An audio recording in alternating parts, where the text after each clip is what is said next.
Last class में हम लोगों ने क्रिस्टल लैटिस के और यूनिट सेल के बारे में पढ़ा था, और लेक्चर के एंड में हमने पढ़ा था कि यूनिट सेल टोटल कितने टाइप की होती हैं। यूनिट सेल हमने दो टाइप में क्लासिफिकेशन किया था। पहला था हमारे पास प्रिमिटिव और दूसरा था सेंटर्ड। प्रिमिटिव में एक ही टाइप की यूनिट सेल है जिसे हम सिंपल यूनिट सेल बोलते हैं, और सेंटर्ड में हमें टोटल 3 टाइप की यूनिट सेल पढ़नी है। सेंटर्ड का मतलब है जिसमें एटम सेंटर में भी प्रेजेंट होगा। अब वो सेंटर फेस सेंटर हो सकता है या बॉडी सेंटर हो सकता है, तो उस बेस पर 3 क्लासिफिकेशन और है, जिसमें हमने सेंटर्ड को बॉडी सेंटर्ड, फेस सेंटर्ड और एंड सेंटर्ड 3 टाइप में हमने आगे डिवाइड किया था। तो सबसे पहले है हमारे पास प्रिमिटिव और सिंपल यूनिट सेल। ठीक है, इसमें जो एटम्स होंगे यहाँ पर लिखा हुआ देखो, all atoms are present at the corner of the cube. मतलब अगर हम क्यूबिक यूनिट सेल लेकर चलते हैं तो इस क्यूबिक यूनिट सेल में जो एटम्स प्रेजेंट होंगे वो एटम्स क्यूब के कॉर्नर पर प्रेजेंट होंगे। इस तरीके से ये जो मैं बना रहा हूं ये इस क्यूब के कॉर्नर पर ये एटम्स हैं।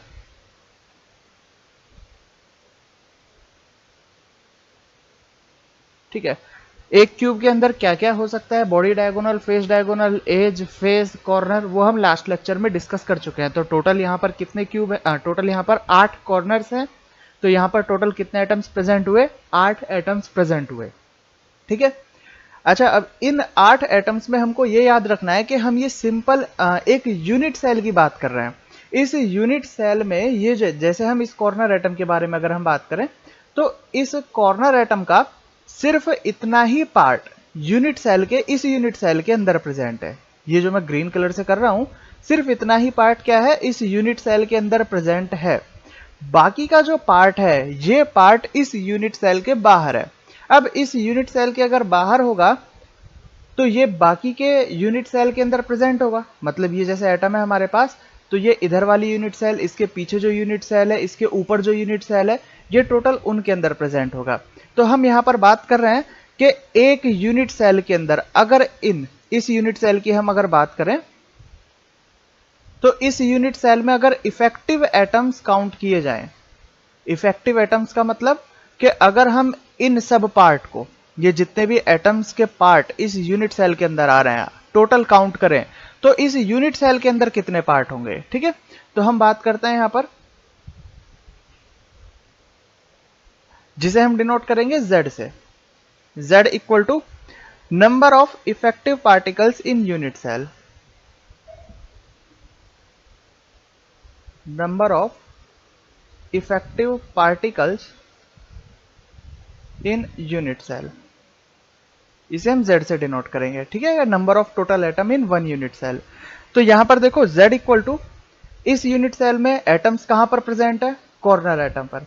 ओनली कॉर्नर है, कॉर्नर, और टोटल कॉर्नर एटम कितने हैं हमारे पास, 8 कॉर्नर एटम है। तो 8 तो कॉर्नर एटम हुए, और एक कॉर्नर एटम का पार्टिसिपेशन होता है 1/8, जो कि हम लास्ट लेक्चर में डिस्कस कर चुके हैं। तो यहां पर जो Z की वैल्यू आएगी वो आएगी हमारे पास 1 पार्टिकल, या हम बोल सकते हैं 1 एटम। इस यूनिट सेल के अंदर अगर ये छोटे छोटे पार्ट्स को मिलाया जाए तो टोटल कितने एटम प्रेजेंट होंगे, इसमें ओनली 1 एटम ही प्रेजेंट होगा। ठीक है, तो ये हुई हमारे पास Z की वैल्यू। अब हम बात करते हैं कोऑर्डिनेशन नंबर के बारे में। सिंपल यूनिट सेल में एटम का कोऑर्डिनेशन नंबर क्या होता है। तो कोऑर्डिनेशन नंबर हम लोगों को पता है, कोऑर्डिनेशन नंबर का मतलब है कि जिस भी एटम के हम कोऑर्डिनेशन नंबर की बात कर रहे हैं उस एटम में ऐसे कितने उसके नेबर एटम हैं जो उससे डायरेक्टली टच हैं। मतलब उससे टच जितने भी एटम होंगे उसे हम क्या बोलेंगे, कोऑर्डिनेशन नंबर बोलेंगे। ठीक है, तो यहां पर देखो ये मैंने एक लैटिस की स्ट्रक्चर बनाई है। यहाँ पर इस लैटिस में क्या है, इस लैटिस में टोटल 8 यूनिट सेल बनाई गई हैं। अब अगर कंप्लीट सॉलिड में बात की जाए तो कंप्लीट सॉलिड में तो इनफाइनाइट यूनिट सेल हो सकती हैं। ये कंटिन्यू इधर जहां मैं डॉट लाइन कर रहा हूं ये इधर भी फैली हुई हैं सब जगह, लेकिन हमें स्टडी करनी है एक छोटे से पार्ट पर, तो इसके लिए हमने 8 यूनिट सेल से मिली हुई एक लैटिस बनाई है। अब इस 8 यूनिट सेल में 8 क्यूब तुम क्लियरली देख सकते हो। एक शेड पार्ट करता हूं मैं, जैसे ये जो है जो मैं शेड कर रहा हूं ये शेडेड पार्ट एक क्यूब का है, आगे वाले क्यूब का। ठीक है, इसके पीछे की तरफ एक क्यूब है, नंबर दे देता हूं, जैसे ये नंबर 1 क्यूब है, ये पीछे की तरफ नंबर 2, ये इसके राइट साइड में नंबर 3, और इसके पीछे की तरफ नंबर 4, और इन 4 क्यूब के ऊपर की तरफ 4 क्यूब और हैं। तो टोटल कितने क्यूब है हमारे यहाँ पर, टोटल क्यूब है यहाँ पर 8 क्यूब यहाँ पर इस तरीके से प्रेजेंट है। ठीक है। अब यहाँ पर सिंपल यूनिट सेल के लिए अगर यहाँ पर नंबर ऑफ एटम्स अरेंज किए जाएं तो देखो एटम्स किस तरीके से अरेंज होंगे हमें पता है।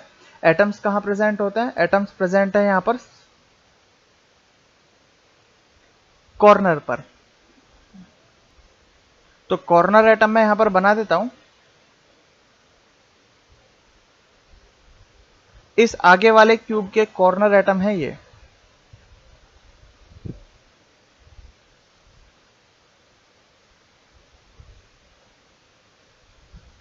ये टोटल 8 कॉर्नर एटम हो गए और इनसे मिलके एक क्यूब बना हुआ है, ये दिखाई दे रहा होगा।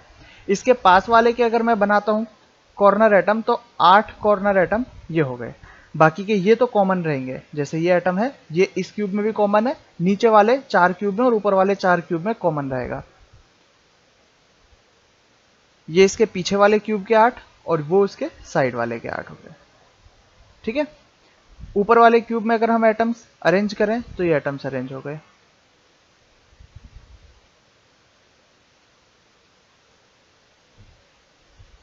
ठीक है। अब देखो कोऑर्डिनेशन नंबर अगर हमें निकालना है तो कोऑर्डिनेशन नंबर निकाल रहा हूं मैं इस एटम का जो बिल्कुल सभी के अंदर कॉमन है। ये कितने एटम से टच हो सकता है। यहां पर जो बीच में गैप दिखाई दे रहा है सिंपल यूनिट सेल में ये गैप नहीं होता। एक्चुअल में जो एटम है वो एटम किस तरीके से होता है, वो एटम इस तरीके से एक दूसरे से टच होते हैं। ठीक है। इनको मिलाकर यहां पर एक स्क्वायर बनता है। इसी तरीके से पीछे की तरफ भी एटम है, 4 एटम, उनको मिला के स्क्वायर बन रहा है और इनको सेंटर से मैच किया तो एक क्यूब बना। ठीक है। अब जब इस क्यूब को हम इस तरीके से बनाते हैं, शो करते हैं, तो बड़े एटम हम यहाँ पर बना नहीं सकते क्योंकि डायग्राम थोड़ा सा बिगड़ जाता है। तो हम क्या करते हैं, इनको थोड़ा सा दूर दूर डिनोट कर देते हैं सिंपल यूनिट सेल के अंदर। तो हमें याद रखना है कि यहाँ पर ये जो हमें गैप दिखाई दे रहा है ये कोई गैप है नहीं, ये एक्चुअल में स्ट्रक्चर कैसी है, ये इस तरीके से यहाँ पर स्ट्रक्चर इनकी है। ठीक है। तो अब यहां पर देखो, देखने से हमें पता लगेगा कि कौन कौन से एटम इससे टच हैं। तो टच वाले एटम मैं थोड़े अलग कलर से कर देता हूं। ये एक एटम टच है, दूसरा एटम ये इससे टच है, ये पीछे वाला भी इससे टच होगा, ये आगे वाला भी इससे टच होगा, ये ऊपर वाला भी एटम इससे टच है और ये नीचे वाला एटम भी इससे टच है। देखो बाकी इसके अलावा और कोई भी एटम इससे टच नहीं होंगे। ये जो डायगोनली है डायगोनली से टच नहीं होंगे, ये थोड़े से दूर होंगे, गैप होगा उनके बीच में। तो टोटल ऐसे कितने एटम आ रहे हैं हमारे पास जो इससे टच हैं, वो है हमारे पास टोटल 6 एटम। तो यहां पर जो कोऑर्डिनेशन नंबर हो जाएगा वो coordination number simple unit cell के अंदर हो जाएगा 6। ठीक है। ये डायग्राम मैं यहाँ पर सिर्फ समझाने के लिए बना रहा हूँ, बाकी हमें इस तरीके से डायग्राम से हमें एग्जाम में कुछ पूछा नहीं जाएगा, हमें डायरेक्ट पूछा जाएगा कि कोऑर्डिनेशन नंबर कितना होता है। तो हमें डायरेक्टली याद रखना है कि कोऑर्डिनेशन नंबर यहाँ पर होता है 6। ठीक है। अब हम बात करते हैं कि relation between A and R. Relation between A का मतलब है यहाँ पर एज लेंथ क्यूब की, एंड आर का मतलब है यहां पर रेडियस एटम की। वो किस तरीके से फाइंड करेंगे हम, देखो जैसे हमारे पास सिंपल यूनिट सेल के अंदर मैंने बताया कि एटम की टचिंग कंडीशन क्या होती है। टचिंग कंडीशन का मतलब एटम कौन सा एटम किसको टच कर रहा है। ठीक है। तो ये हमारे पास एटम्स हैं, ये एटम्स हैं, इनके सेंटर को मैच किया जाए और पीछे वाले सेंटर को मैच किया जाए तो एक क्यूब बनता है जिसे हम सिंपल यूनिट सेल बोलते हैं। ठीक है। तो यहां पर एज लेंथ क्या होगी क्यूब की, ये हमारे पास यहां से यहां तक की जो एज लेंथ है इसे डिनोट कर रहे हैं हम लोग ए से। ठीक है। और यहां पर एटम की रेडियस क्या है, एटम की रेडियस है यहां पर आर। तो अगर कंडीशन देखी जाए तो कंडीशन है हमारे पास कुछ इस तरीके से,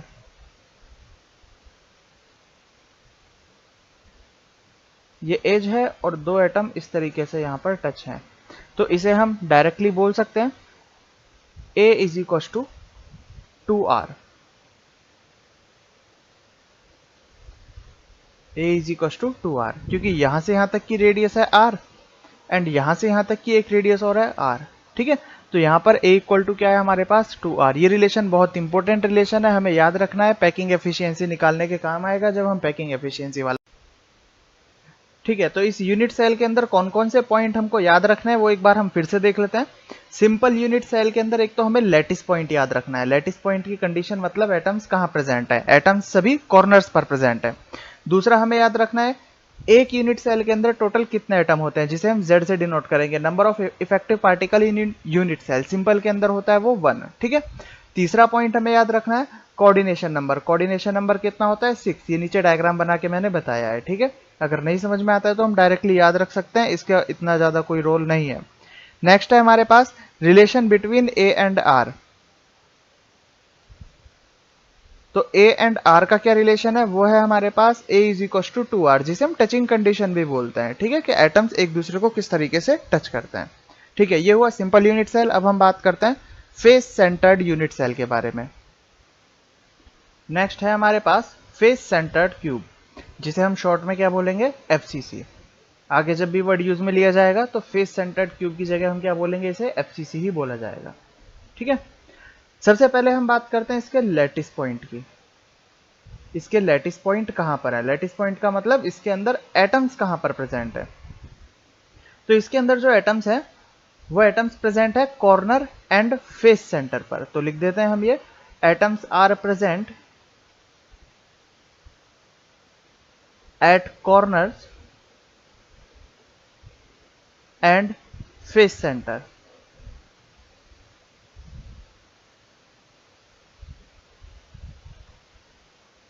ठीक है, अब देखो ये एक सिंपल यूनिट सेल है। इस यूनिट सेल के अंदर हम बनाने की कोशिश करते हैं किस तरीके से एटम बनाए जाएंगे। तो एटम्स हमको कहां रखना है, एटम्स हमको रखना है कॉर्नर्स पर।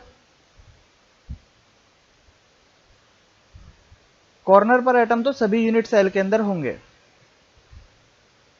क्योंकि उसी से मिलके क्यूब बना होगा। इन कॉर्नर एटम को जब हमने मैच किया तो इन्हीं से मिलके क्यूब बना है। तो ठीक है, ये कॉर्नर तो हुए, लेकिन साथ में फेस सेंटर पर भी होंगे। जैसे इस फेस के सेंटर पर हो जाएगा second face, third phase, fourth face, 4 face ये हो गए।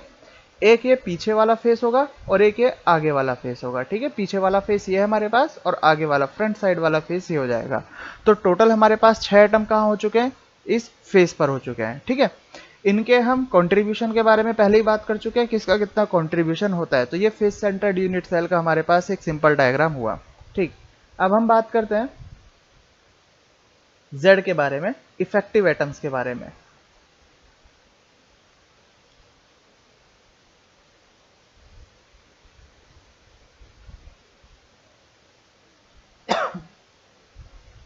Total number of atoms in 1 unit cell. एक यूनिट सेल के अंदर टोटल कितने एटम होंगे, जिसे हम किससे डिनोट कर रहे हैं, Z से डिनोट कर रहे हैं। ठीक है, तो एटम्स के बारे में बात कर रहे थे, कहां कहां पर एटम प्रेजेंट है। तो यहां पर 8 तो कॉर्नर एटम है प्लस 6 फेस सेंटर एटम है। 8 कॉर्नर एटम का मतलब 8 मल्टीप्लाई बाय 1/8, क्योंकि कॉर्नर एटम का participation 1/8 plus 6 multiply by face centre का पार्टिसिपेशन 1/2 पढ़ चुके हैं हम लोग पहले। तो 1 + 3 इज इक्वल टू, ये हुआ हमारे पास 4। तो एक यूनिट सेल के अंदर जो Z की वैल्यू होगी, मतलब टोटल नंबर ऑफ एटम्स की वैल्यू होगी, वो कितनी होगी, यहाँ पर 4 होगी। ठीक है, नेक्स्ट पॉइंट है हमारे पास फेस सेंटर के बारे में, कोऑर्डिनेशन नंबर। तो कोऑर्डिनेशन नंबर इसका हमें याद रखना है 12 कोऑर्डिनेशन नंबर होता है। इसमें एक एटम बाकी 12 अदर एटम से टच होते हैं। Coordination number is equal to 12। ठीक है, अब हम बात करते हैं यहां पर relation between A and R।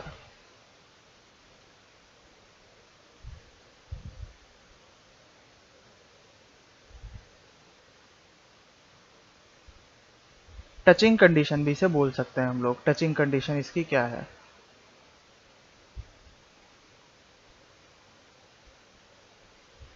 देखो इसमें कौन कौन से एटम एक दूसरे को टच कर रहे हैं। डायग्राम देख के हमें पता लगेगा कि यहां पर जैसा हमने सिंपल के अंदर किया था कि कॉर्नर एटम एक दूसरे से टच होते हैं, लेकिन इन 4 के बीच में, यहां पर जिनको पार्ट को मैं शेड कर रहा हूं, ये शेडेड पार्ट के बीच में, इन 4 क्यूब के बीच में अगर ये चारों एटम एक दूसरे से टच हैं तो ये बीच में फेस सेंटर नहीं आ सकता। ठीक है, अगर हमने यहाँ पर फेस सेंटर डाला हुआ है, इसका मतलब ये कॉर्नर एटम एक दूसरे से थोड़े से दूर हट जाएंगे। तो यहाँ पर कॉर्नर एटम एक दूसरे से टच नहीं होंगे। टच कौन से होंगे?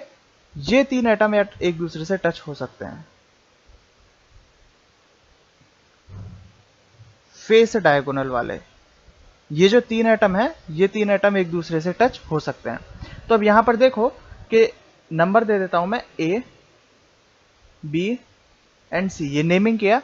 तो यहां पर जो ए बी लेंथ है वो ए बी लेंथ है हमारे पास ए, जो बी सी लेंथ है वो बी सी लेंथ है हमारे पास ए, क्योंकि ये एज है। और जो हमारे पास ए सी लेंथ है, ये ए सी लेंथ है हमारे पास फेस डायगोनल के बराबर। तो अगर हम डायग्राम देख के इसे बनाने की कोशिश करें तो देखो किस तरीके से एटम्स हैं। यहां पर एक ट्रायंगल फॉर्म हो रहा है। डायग्राम में देखोगे तो ए बी एंड सी, यहां पर ए बी है ए, बी सी है ए, हमें निकालना है ए सी। तो पाइथागोरस थ्योरम से अगर हम देखें तो यहां पर आएगा A C square is equal to A B square plus B C square. A C is equal to हो जाएगा A square plus A square का अंडर रूट, मतलब ये हो जाएगा हमारे पास रूट 2a। तो रूट 2a हमारे पास फेस डायगोनल आया एसी में। अब इसमें फेस डायगोनल में कंडीशन देखो कौन कौन से एटम किस किस तरीके से प्रेजेंट है। इस फेस डायगोनल के कॉर्नर पर 2 एटम प्रेजेंट है और सेंटर पर 1 एटम प्रेजेंट है। तो हम इस तरीके से बना सकते हैं।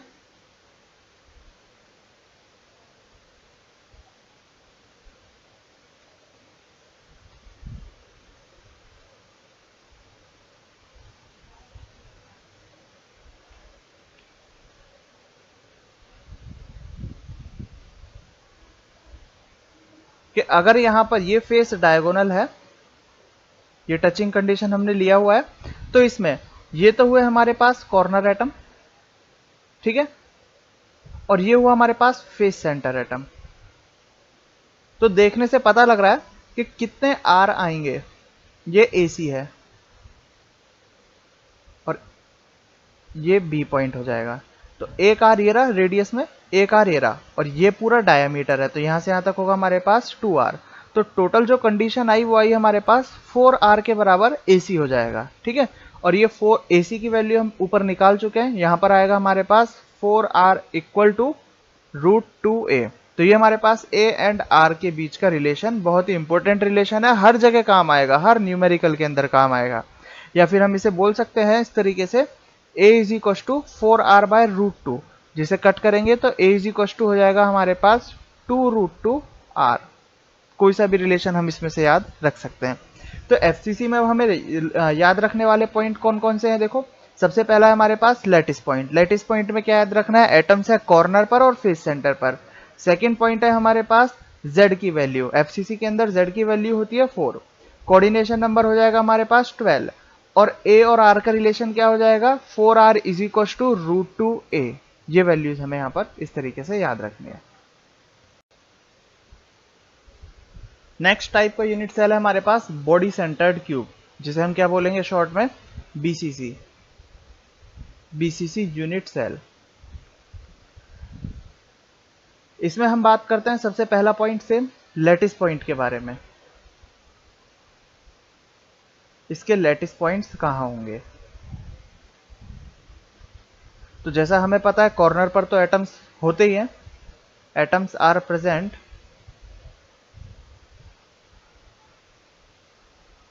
एट कॉर्नर्स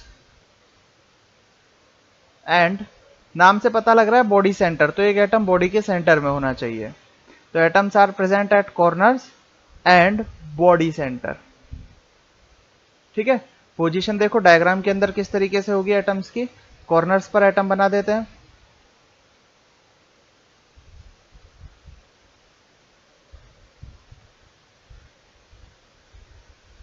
एंड एक एटम हमें बनाना है इस क्यूब के बॉडी सेंटर पर, और ये बॉडी सेंटर इसके बॉडी डायगोनल में से होते हुए निकलेगा, ठीक है। जैसे अगर हम यहां पर बॉडी डायगोनल ड्रॉ करें, बॉडी डायगोनल क्या होगा? जैसे बताया था हमने क्यूब के अंदर बॉडी डायगोनल किस तरीके से हो सकता है? Opposite atoms. तो अगर इनको मैच किया जाए तो ये इस तरीके से क्यूब के सेंटर में से निकलेगा, और इस क्यूब के सेंटर में ही क्या प्रेजेंट होता है? इस क्यूब के सेंटर में ही ये बॉडी सेंटर एटम प्रेजेंट होता है, ठीक है। नेक्स्ट की बात करें, नेक्स्ट पॉइंट है हमारे पास इसका कोऑर्डिनेशन नंबर।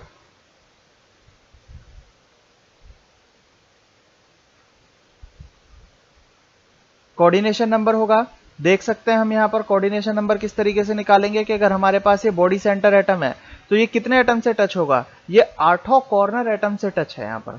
ठीक है, ये जो 8 कॉर्नर एटम्स दिखाई दे रहे हैं इनसे कंटिन्यूअसली टच है, तो यहाँ पर इसका कोऑर्डिनेशन नंबर हो जाएगा 8, डायरेक्टली हमें याद रखना है। थर्ड पॉइंट है हमारे पास Z की value, total number of atoms per unit cell. एक यूनिट सेल में टोटल कितने एटम होंगे यहाँ पर। ठीक है, तो वो हम देखेंगे कितने एटम प्रेजेंट है। यहाँ पर 8 कॉर्नर एटम प्रेजेंट है प्लस एक बॉडी सेंटर एटम प्रेजेंट है। तो 8 कॉर्नर, एक कॉर्नर का 1/8 पार्टिसिपेशन है, तो 8 मल्टीप्लाई बाय 1/8 प्लस एक बॉडी सेंटर है, तो इस बॉडी सेंटर का पार्टिसिपेशन इस क्यूब के अंदर कितना है, ये तो पूरा का पूरा इसी क्यूब के अंदर है, बाकी के साथ तो किसी में शेयरिंग में है ही नहीं, तो इसका पार्टिसिपेशन कंप्लीटली 1 हो जाएगा। ठीक है, तो यहां पर जब हम इसे कैलकुलेट करेंगे तो आ जाएगा हमारे पास 2 एटम्स।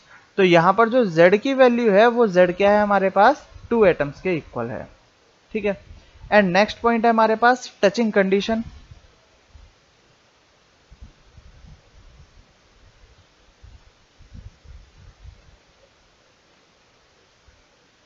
तो टचिंग कंडीशन में हमको देखने से ही पता लग रहा है कि ये टचिंग कंडीशन में कौन कौन से एटम यहां पर टच हैं। यहां पर टच है ये बॉडी डायगोनल वाले एटम, तीनों एटम एक दूसरे से टच होंगे।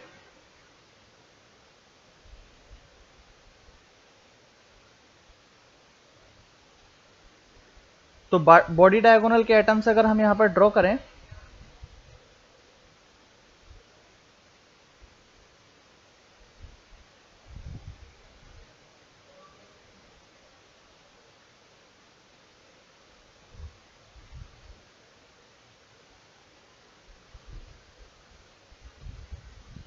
ठीक है, ये बॉडी डायगोनल हमने मान लिया, नेमिंग कर देते हैं इसकी AC। अगर ये AC है तो इस AC में टोटल कितने R होंगे, इस AC में टोटल 4 R होंगे, जैसा हमने प्रीवियसली देखा था कि यहां पर एक R हो जाएगा, दूसरा R यहां से और यहां तक, इन दोनों वैल्यूज में एक R यहां हो जाएगा, और बीच में एक कंप्लीटली एटम है, तो यहां से यहां तक की जो डिस्टेंस होगी वो क्या होगी 2R। तो बॉडी डायगोनल क्या हो जाएगा AC इक्वल टू 4R। तो अब इस AC की अगर हम लेंथ निकाल लेते हैं तो हमारे पास A एंड R के बीच का भी रिलेशन आ जाएगा। ठीक है, तो यहां पर देखो डायग्राम अच्छे से देखो पहले एक बार, फिर उसके बाद हम इसकी लेंथ निकालेंगे ट्रायंगल ड्रॉ करके। हमने नेमिंग किया इस तरीके से, ये A है, ये C है। ट्रायंगल किस तरीके से बनेगा,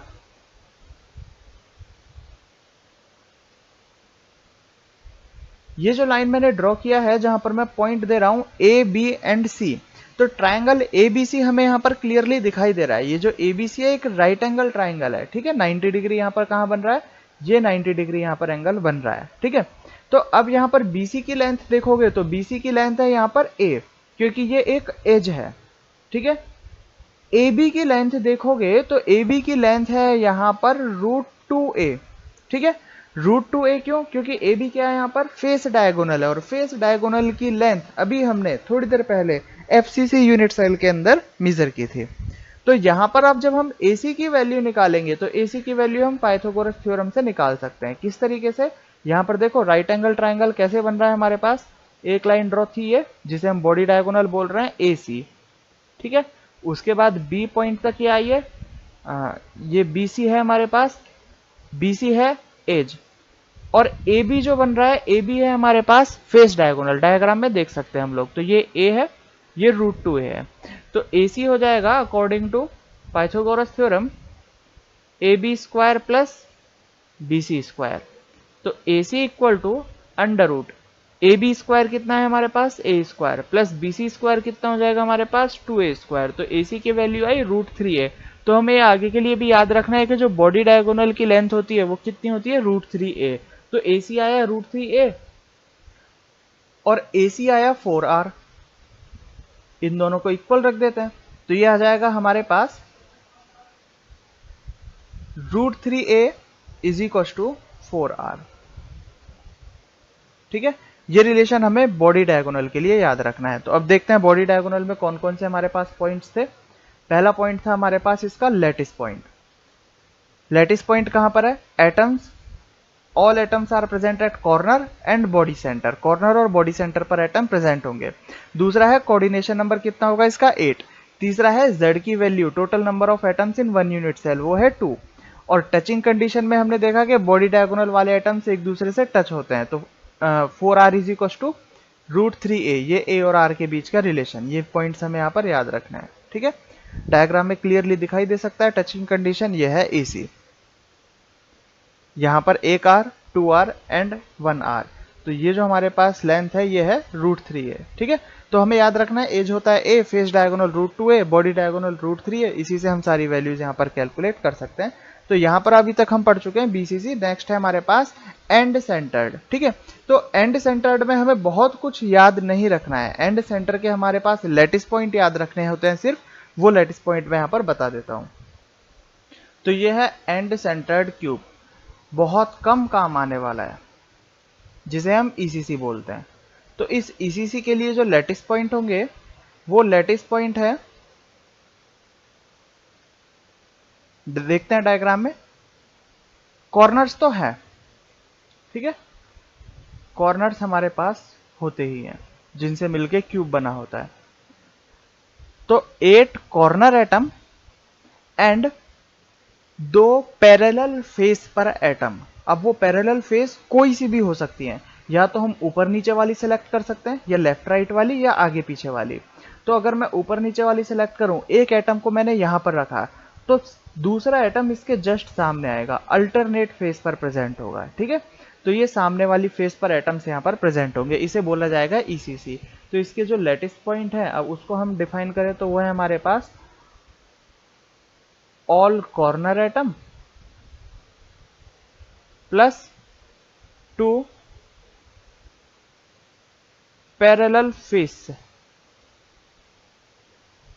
2 पैरेलल फेस सेंटर। यहां पर atom, total number of atoms की बात कर लेते हैं हम। यहां पर Z की वैल्यू क्या होगी?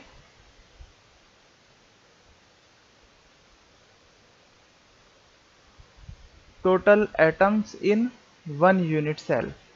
तो यहां जो Z होगा, देखो एटम्स है यहां पर all corners plus 2 face centre. तो कॉर्नर एटम है हमारे पास 8 मल्टीप्लाई बाय 1/8 पार्टिसिपेशन के हिसाब से, प्लस 2 फेस सेंटर है, और एक फेस सेंटर का पार्टिसिपेशन होता है 1/2। तो ये आया हमारे पास 1 + 1 = 2 एटम, जो कि BCC में भी हमारे पास ऐसा ही था। ठीक है, तो Z की वैल्यू हुई यहाँ पर 2 एटम, ये ECC है। ठीक है, ECC इतना ज्यादा काम नहीं आता, सबसे ज्यादा काम आने वाला है FCC, उसके बाद BCC एंड सिंपल। लगभग इन 3 यूनिट सेल में हमारे पास काम हो जाता है। अब नेक्स्ट लेक्चर से हम इसके थोड़े से न्यूमेरिकल्स करेंगे एंड पैकिंग एफिशिएंसी हम स्टार्ट करेंगे।